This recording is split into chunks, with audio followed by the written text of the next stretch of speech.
প্রিয় বন্ধুরা পুরা আসসালামু আলাইকুম। কেমন আছেন আপনারা? আশা করছি ভালো আছেন। আমি আল্লাহর রহমতে আপনাদের দোয়ায় ভালো আছি। কড়াইয়ে পেঁয়াজ রসুন কাঁচামরিচ ভাজতে দিয়েছি, ভাজা হোক। আজকে যা থাকছে বেগুন, আলু,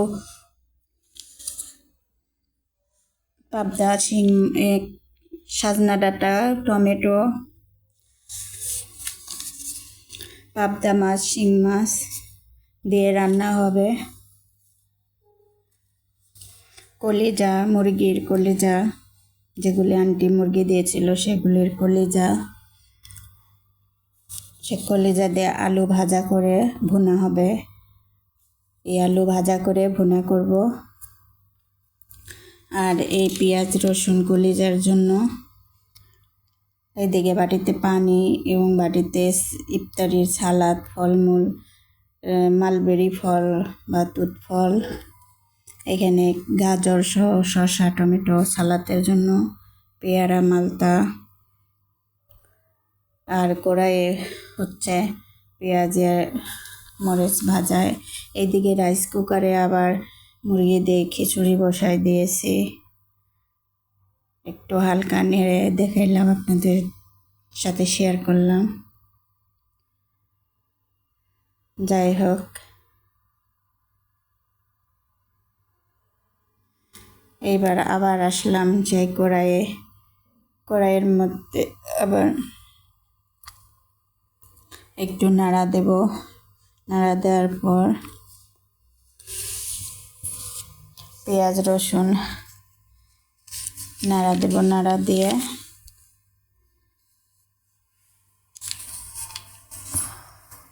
এখানে রসুন একটু হালকা হলুদ দেব। আবার হলুদ এই কড়াইয়ে না দিয়ে মাছের মধ্যে হলুদ লবণ দিয়ে সেই মাছ আবার কড়াইয়ে দিয়ে দেব। পাবদা শিং মাছ কড়াইয়ে দিয়ে একটু সময় কষাইয়ে নিতে হবে। কষাইয়ে প্রথমে একে একে পাবদা মাছগুলি উঠিয়ে নেব, কারণ বেশিক্ষণ কষাবো না। পাবদা মাছগুলি নরম, তো হালকা একটু কষাই নেব।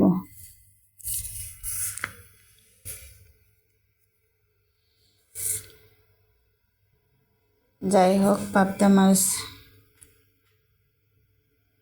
আস্তে আস্তে কষাইতে হবে, বেশি জোরে কষানো যাবে না, নাহলে পাবদা মাছগুলি আউলে যাবে।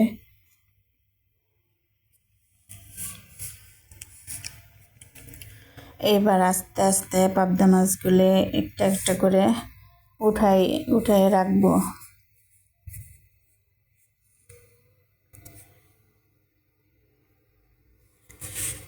পাবদা মাছগুলি ওঠানো শেষ হলে একটি চামচের সাহায্যে শিং মাছগুলি উঠাই নেব।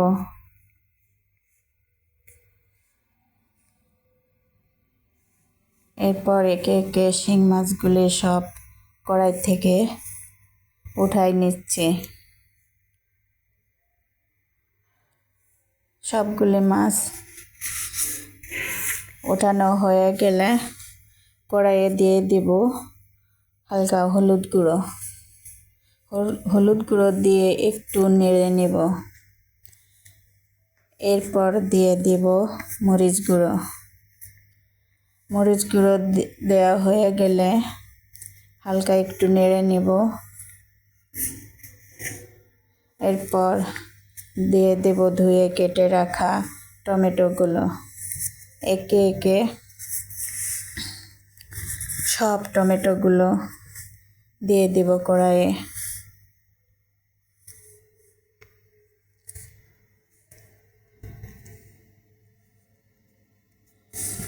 যাই হোক, এখন দিয়ে দেব টমেটোগুলো সব দেওয়ার পরে একটু সময় কষাবো। টমেটোর কাঁচা ভাবটা যেন চলে যায়, যেন একটু কষাই নেব। তারপর দিয়ে দেব কেটে ধুয়ে রাখা আলু, বেগুন,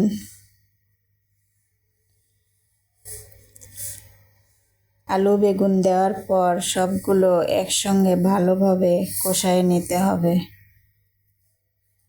এরপর পরিমাণ মতো লবণ দিতে হবে।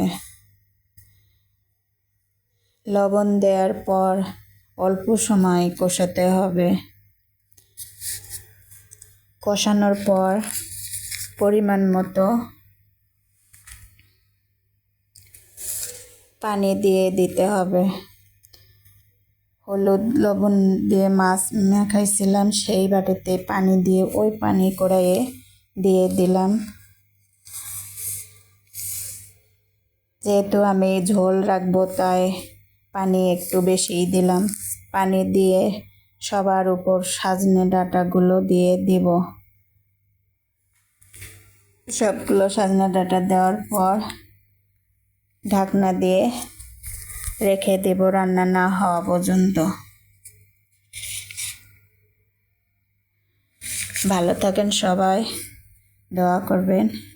আল্লাহ হাফেজ।